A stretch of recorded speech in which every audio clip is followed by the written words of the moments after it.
Does anyone else like raisins? I got one. One raisin. Okay, yeah, popcorn effect. I see now. Okay. The reason I ask is because as a child, I always really liked raisins. And in fact, when given the opportunity to get candy from the store, one of the things I would always get is Raisinets, the little chocolate-covered raisins. And I'm still, to this day, I love raisins. Raisinets, oatmeal raisin cookies, I absolutely adore them. In fact, my mom will only make oatmeal raisin cookies for me because my dad and I are the only ones who will make them or will eat them. And I realize that's really weird to bring up around Epiphany, because today is Epiphany, but I promise there's a reason for it. Because you see, part of why I loved raisins as a child was because of the California raisins. I adored these shriveled up purple things. And every Christmas there was this special that came on TV, and I adored it. I watched it over and over and over again. It was one of those old-fashioned claymation style things. And my favorite part, the whole reason I would watch this show, was because they did this amazing jazzy version, this jazzy number of We Three Kings. And I absolutely adored that. I loved the song, and then that got me interested in the idea of the three wise men and what all that means and what all that entails. So I guess I can partially thank the reason I went to seminary on the California raisins, because they instilled this love of this song, which got me thinking about what does it mean, what is it about, and it just snowballed into, well, here today. And so when I got to seminary and when I start studying the Bible, when I start learning the Word of God, one of the things I was interested in was the three wise men. And my world was shattered, because apparently there were more than three. See, we say three wise men because there's three gifts, and this is the boring part of the sermon, and I apologize. This is all the technical, historical stuff. But we don't know how many wise men there were, but traditionally, because of the song We Three Kings, we assume that there were three wise men. We assume that they come because the manger scenes that we put up around Christmas time have them in the manger, but they weren't in the manger at that point. So we have more than three wise men, but they brought these gifts, and it wasn't at Jesus' birth. Now, all of that is important to the historical context of the story, because what happens after the wise men leave. You see, our reading in Matthew today starts very plainly with the birth of Jesus and trying to figure out where this Messiah is. Everyone has been waiting patiently for the Messiah. And to understand their historical context, you have to think about the Maccabees and the meeting of Hanukkah and what all that entails, and the longing for the Messiah to come. The Messiah was such a long-awaited figure that everyone should have been happy, except that these wise men show up from the east. They show up and they ask the king, King Herod, "Where is the child who has been born King of the Jews?" Now, there are a lot of things that go into this statement, a lot of interesting things. Number one, they're asking a king, where is the king that's greater than you? So instantly, King Herod, who probably loves his power, who wants to be able to keep his power, has a lot of red flags going on. There's a king that was born in my dominion, which means they're going to try to politically unseat me. Not only that, but you have to think of the other political ramifications that come from this. You see, again, the people of Israel at this point had Roman occupation, and they had a tenuous, somewhat stressful relationship with the people of Rome. Again, thinking about the Maccabean revolt and all of these things.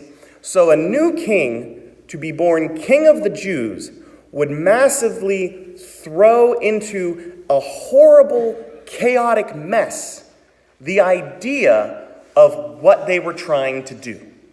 There would be a lot of political upheaval, there would be bloodshed, and so those were valid points that the king had. They really were, because you never want to have a lot of political upheaval, especially when you have an occupying force that is allowing you to be somewhat yourself.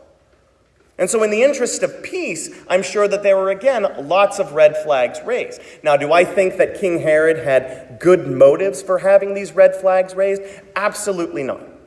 He was kind of despicable. He did a lot of nasty, underhanded things. I think King Herod's sole purpose for worrying about this was using this other political guise and saying, I like my power, and I want to keep it. So he gets worried, he gets frightened, and all of Jerusalem with him, all of the bigwigs, because they understand more probably the political aspect of what's going on. And so he has a decision to make. What is he going to do about this? So he brings the wise men back in. And in an interesting, cunning notion of what it means to be a politician, he says, go find the child. Tell me where he is, that I too may go and pay homage to this child. Now, we had the scribes and the Pharisees do some homework at this point, and they said, okay, we've pinpointed that it will be in Bethlehem because of these words from the prophet. We understand that this long-awaited Messiah will have been born in Bethlehem. And it says, okay, we have a location, but Bethlehem's a big city. It could take a while to find where this is, so that's why he enlists the wise men to come. And it's so simple, this nice little political lie that he tells him. He says, go find the child. I want to honor him. I want to see him. Because surely if anyone can do it, you can do it. And they go, because that's why they came. These foreign dignitaries, as it were. They go on this mission to see why this star had risen. What does it mean? Because stars don't just rise up out of the blue. There's a lot of work and effort that goes into cartography, into astrology, and seeing the stars and seeing what all they do. All of that is a lot of hard work, and especially in this day and age where they're writing things down, they're drawing things by map. Think about it this way. You spend your whole life studying something, and then all of a sudden something new happens, and you have to redo everything.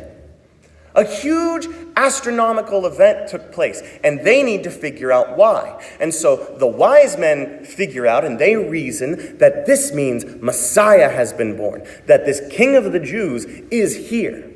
And so for scientific reasons, probably not religious reasons, because again, these people come from the East.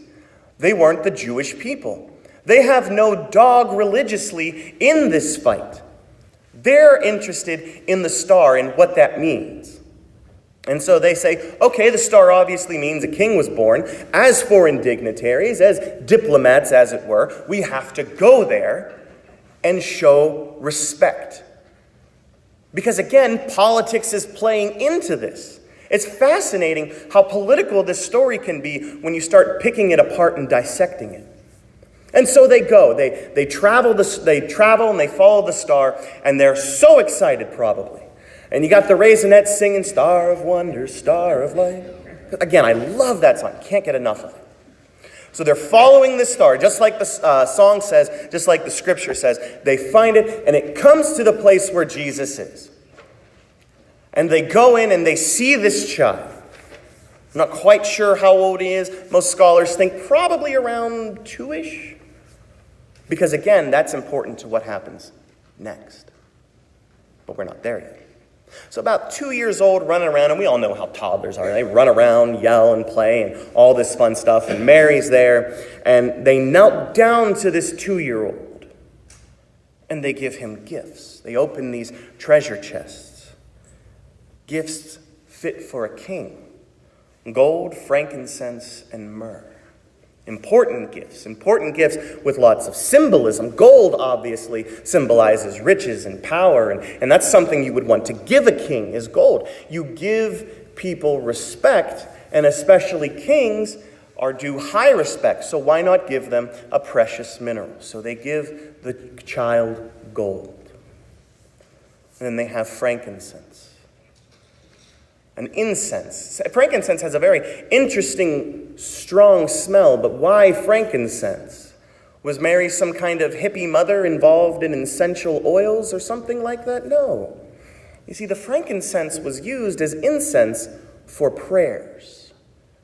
It was something that was burned.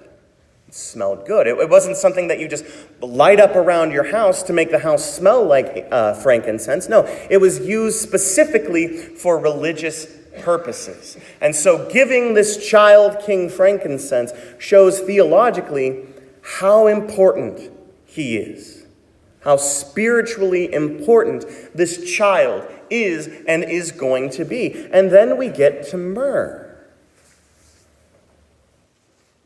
Spices used for the dead. It was one of the things people used to prepare bodies. I'm sure Mary's sitting there thinking, weird gift, but okay. Don't currently have anyone dying. We don't necessarily need this. I suppose we can keep it for a rainy day. Maybe she's thinking we could sell it for something. I don't know what she's thinking. But I know what we're thinking. Because again, we live in a post-Christ world where we have the whole story laid out for us. And the reason that was given was because it was pointing to the sacrifice that this king was going to make for his people.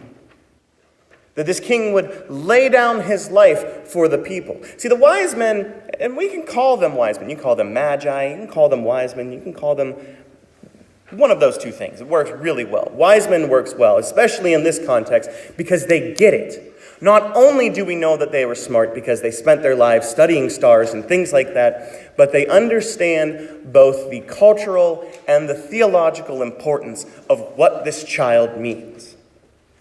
That this child has power. Now, they don't know what that looks like. They don't know what it will do to the nation of Israel. And I don't know exactly if they're concerned because, again, they're from the East. They have their own things, their own countries, their own issues that they have to deal with. They are not locals, as it were. They just do what they feel they need to do. So then they get ready to leave. And as they're getting ready to leave, they were warned in a dream not to return to Herod.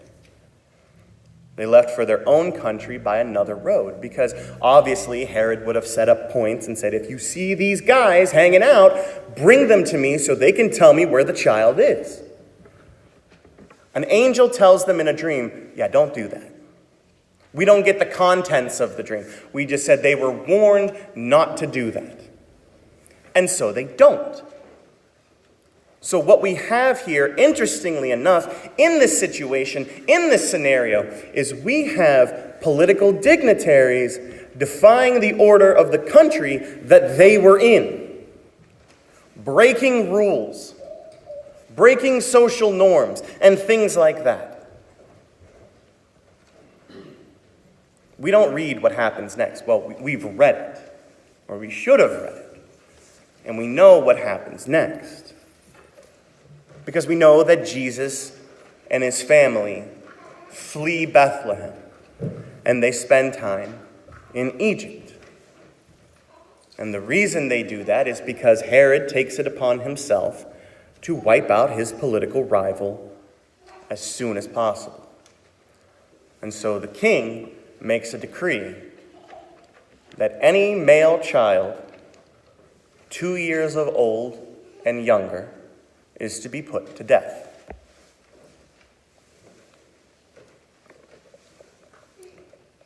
If you want to stop a king's rise, you stop it early.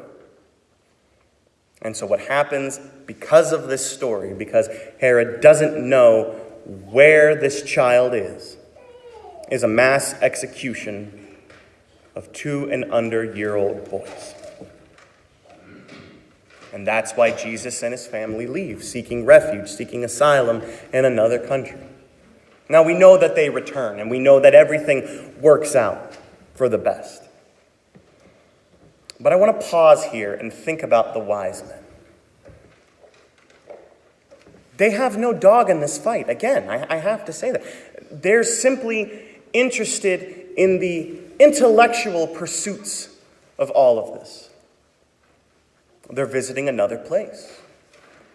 So you would think that as you visit another place, you abide by their rules, you abide by their customs, you do all of these things, you follow their laws. If we go to Canada and visit Niagara Falls on the Canadian side, which I highly recommend because it's a lot neater than the American side, and you can say you've been in another country. But I can remember when my wife and I drove up there. We're driving, we have our GPS on, we're turning things, and as soon as we cross over, my GPS flipped around, and it no longer said miles per hour. It said kilometers. And I kind of panicked, because I'm so used to checking my speed and measuring it in miles per hour that I now have to look at the littler numbers to make sure that I'm not speeding there. I've never been to England. I would love to go to England, but I don't think I could drive in England because everything there is reversed. The seat's on the wrong side to drive. They drive on the wrong side of the road, and it would terrify me. It doesn't make sense. When I spent time in Malawi, I noticed that the seats were on the other side, and it took me some time to get used to things. It was very weird. And when we were in Turkey and we were in a taxi cab, there is no way you would ever pay me enough to drive in Turkey. I have driven in Pittsburgh traffic, I have driven in Columbus traffic, and I will take that literally any day of the week as opposed to driving in Turkey. When you cross the street in Turkey, one of the things I love, and what will one day be written on my tombstone, I'm sure of it, is he died doing what he loved, telling people that pedestrians have the right of way in a marked crosswalk. That's the rule I follow. I don't care if I'm walking up to Walmart. I don't care if I'm crossing the street. There's a marked crosswalk. If I'm able to walk across it, I have the right of way. I don't care if you're upset. I don't care if you're honking. I don't care if you're giving me a one-finger salute. I have the right of way because that's the law. And when you deviate from those laws, it's problematic. When you deviate from norms, it's problematic. And that's what these wise men did. They broke rules. They broke this law. How fascinating is that? When we sit back and think of and again, it's purely political on their part. Because they were told to do something. And so you would think as a foreign dignitary, you would do that. Diplomats aren't supposed to go to another country and be all crazy and loud and doing all this stuff. I mean, I know we have diplomatic immunity stuff, but still, you have social norms. If someone wants you to do something, if the government that is hosting you asks you to do something, you should probably, as long as you're not hurting anybody, take part in that. That's what we think. But these guys decided to defy authority. These guys decided that they needed to follow the laws and the words of God more. They said the calling of God in their lives was more important than anything else going on. Their comfort, their safety, their credibility even, all of this was subjective because if God says do something, we should have the fortitude, we should have the wherewithal, we should have the courage in which to do it. These people are not Jewish people, but they heard God's call. And because they heard God's call, their life was changed, their life was transformed, and they did that which they needed to do. And that's not always easy, is it? It's hard for us to not only hear God's call, but to obey God's call. I mean, when we think about this story, they're sitting there, they're hanging out, and they see this angel. And again, I've spoken before about what it means when you see an angel, but they say this is in the context of a dream. And do we really trust our dreams? Because if that's the case, my wife's going to be mad because I'm married to Wonder Woman. But dreams meant a lot more there. A lot more in this time, a lot more in this place, because they understood that God can speak to people through dreams. And a very specific dream at that, and a very specific dream where a very specific angel tells these very specific people, yeah, don't trust that Herod guy, he's cuckoo nuts. It's not safe for you to trust him. No doubt in my mind that they understood and they heard that they were contacted by God. No doubt in my mind about that. And when you have no doubt in your mind that you have been contacted by God, that you are doing God's will, the problem is then you have to do it regardless of what people think, regardless of what people say, regardless of what might happen. Because that's the power of God's call in our lives. When God calls you to do something, you may say, but God, I can't do this. I'm not able to. I'm too this, I'm too that, I'm too blah, blah, blah, and excuse.